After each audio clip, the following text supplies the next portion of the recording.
L'art est-il politique? Vous avez 3 heures. La question de la présence de messages politiques dans les œuvres d'art est très sérieuse.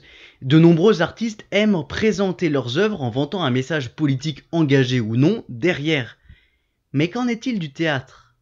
En effet, comme on ne le cesse de répéter, le théâtre est un art vivant, c'est-à-dire qu'il présente une œuvre complètement éphémère qui n'existe exclusivement que pendant le temps de la représentation.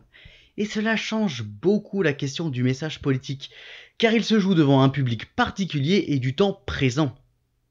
Pouvons-nous considérer qu'il est difficile de se déclarer faire du théâtre politique, même si la pièce présente une morale politique, lorsque l'entièreté des spectateurs est de base d'accord avec ce message? Alors le théâtre est-il par essence politique? Vaste question. En tout cas, je pense que la question du public et de l'époque doit se poser. Et c'est pour cela que nous allons aujourd'hui voir le cas d'une très ancienne pièce de théâtre qui s'est soudainement retrouvée réécrite et rejouée par les plus grands du théâtre pour répondre à une situation politique particulière. J'ai nommé Antigone.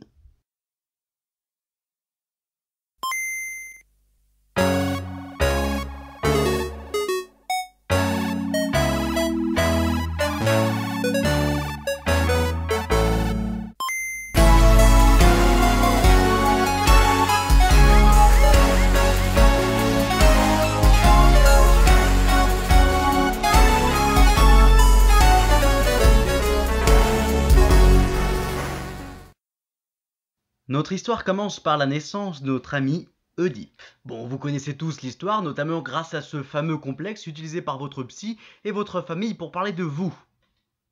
En bref, c'est la malédiction des Labdacides.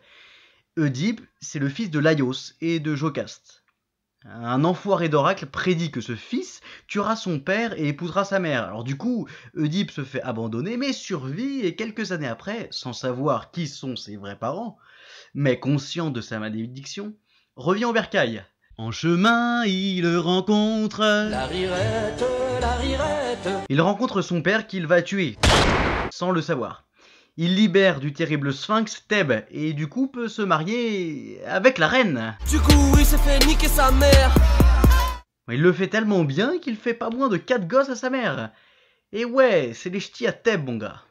Donc il y a Polynice, Éthéocle, Ismène et Antigone. Puis finalement Oedipe, dans la pièce d'Oedipe roi, apprend la vérité sur son père et sa mère, et se crève les yeux et se barre à Athènes. Bon, pour savoir qui prend le trône, Éthéocle et Polynice se foutent sur la tronche et meurent tous les deux. Et c'est le début d'Antigone. Et ouais mon gars, t'as regardé 2 minutes pour rien, et j'en suis fier. Bon, là entre un personnage dont je n'avais pas parlé avant, mais qui existait, le vieux Créon. Un frère de Jocaste, donc beau-frère et oncle d'Oedipe. Les ch'tis à Thèbes, mon gars, je te dis. Et Créon récupère le trône vacant de Thèbes, et pour asseoir son autorité et pour montrer l'exemple, il offre une sépulture à Éthéocle en tant que héros, et interdit quiconque d'enterrer Polynice. Mais chez les Grecs, ne pas être enterré, c'est extrêmement grave, car son âme ne peut pas rejoindre le royaume des morts. C'est donc là qu'intervient notre amie Antigone. Wow. Elle, c'est une rebelle. Et elle veut absolument enterrer son frère, et même si elle doit se faire exécuter par Créon. Alors la pièce va tourner autour de ça. Doit-elle désobéir à son roi? Et sa sœur Ismène lui soutient que non, mais Antigone va le faire. 2 fois. À la première, Créon va la gracier parce que c'est pas qu'un bâtard, et à la seconde, trop c'est trop, il va l'exécuter. En l'emmurant vivant dans le tombeau de l'Abdacide. Et du coup, elle se suicide. Elle va se pendre, son fiancé Aimon, qui est le fils de Créon, arrive trop tard et se suicide, de tristesse. Affectée par la mort de son fils, Eurydice, la femme de Créon, se suicide. Et affectée par la mort de sa femme, Créon se suicide. Fin de l'histoire. Mais pourquoi donc cette histoire refait-elle surface d'un coup chez les grands auteurs du XXe siècle, tels que Jean Anouilh pour la version la plus connue, et le grand, le beau, l'unique Bertolt Brecht? Nous avons parlé de théâtre politique, c'est-à-dire selon moi un théâtre qui doit divulguer un certain message politique à un public qui n'est pas forcément acquis à la cause. Eh bien nous sommes en plein dedans. Mais savez-vous quand le monsieur Anouilh a écrit Antigone? C'est en 1944. Et Brecht écrira sa version d'Antigone en 48. Et vous l'aurez compris, on va parler du régime nazi. Alors quel message nous porte Antigone ? Eh bien c'est celui de la désobéissance civile. Créon, qui porte le visage du régime autoritaire et totalitaire, donne un ordre terrible aux yeux des Grecs, empêcher l'enterrement de Polynice, ce qui signifie le condamner à errer sur terre, ce qui est terrible pour lui.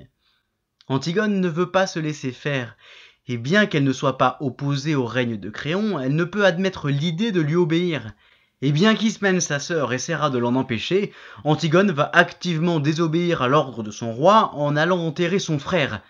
Évidemment, vous l'aurez compris, dans le cas présent de la pièce, cette idée n'est pas acquise. Que l'on soit du côté des soldats allemands ou du côté des civils, l'idée que le citoyen, même s'il aime son pays, et pourquoi pas son dirigeant, là n'est pas la question, ne peut pas lui obéir aveuglément n'est pas d'actualité. Et il a pour devoir de ne pas exécuter une tâche si celle-ci lui paraît illégale. Après, était-ce un appel à la résistance ? Je ne sais pas. Je tiens à préciser que Jean Anouilh n'a jamais pris parti ni pour la résistance ni pour l'occupant. Sa pièce est donc neutre et le thème de la désobéissance est donc général et s'applique donc pour n'importe qui dans le monde. Cette idée de la possibilité de désobéir à un ordre de l'autorité légitime va faire son petit bonhomme de chemin, et si vous ne le saviez pas, il est désormais écrit dans le code pénal depuis 1994 que n'est pas pénalement responsable la personne qui accomplit un acte commandé par l'autorité légitime, sauf si cet acte est manifestement illégal. Et vous l'aurez remarqué, ce sauf si cet acte est manifestement illégal change le tout, car tu es désormais responsable pénalement si tu exécutes un ordre qui est manifestement illégal, et comme un meurtre, même si cet ordre vient du pouvoir. C'est sympa le théâtre, hein ? Voilà, maintenant vous en savez un peu plus sur l'histoire d'Antigone, et sur la question de l'art politisé. Maintenant, grâce à l'adoption de cette loi ainsi que la connaissance de celle-ci, cette pièce a un impact un peu moins politique qu'il y a une petite centaine d'années. Mais même si je l'ai présentée comme telle, celle-ci n'est pas exclusivement basée sur son message politique et mérite d'être vue, notamment pour la grande nouveauté théâtrale dont elle fait partie et qui a été théorisée par Bertolt Brecht et qui va bouleverser les pratiques scéniques du siècle dernier et encore aujourd'hui. Cette nouveauté que nous verrons sûrement un jour, j'ai nommé la distanciation. Sur ce, je vous laisse, et n'oubliez pas, car ce message prend d'autant plus de sens dans cet épisode, que tout ce qui dégrade la culture raccourcit le chemin qui mène à la servitude.